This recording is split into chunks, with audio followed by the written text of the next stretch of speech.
साधु और चूहा।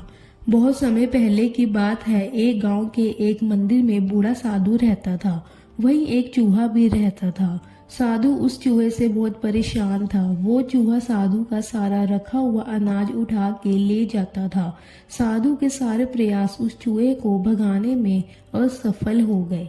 एक दिन साधु चिंता में डूबा हुआ था। उसी समय गांव का एक आदमी मंदिर में आया।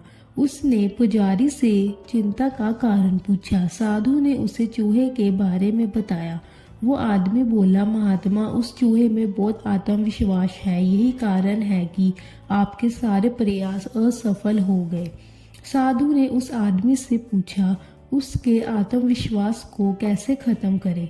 उस आदमी ने कहा, मुझे लगता है कि उसके पास खाने का भंडार है। उसे विश्वास होगा कि यदि उसे भोजन नहीं मिला तो वह भूखा नहीं रहेगा। यही सोच उसके आत्मविश्वास और शक्ति का कारण है। हमें पहले उसके भंडार का पता लगाकर उसे खत्म करना होगा। साधु और उस आदमी की मेहनत से चूहे के बिल का पता चल गया। उसमें सचमुच बहुत अनाज था। साधु ने सारा अनाज साफ कर दिया। चूहा जब घर लौटा तो अनाज गायब देखकर वह बहुत दुखी हुआ। दुखी मन से वह अगले दिन भोजन की तलाश में निकला। उस दिन चूहे को ये डर सता रहा था कि यदि उसे कुछ नहीं मिला तो वह भूखा रह जाएगा। इसी चिंता में उसका आत्मविश्वास खत्म हो गया।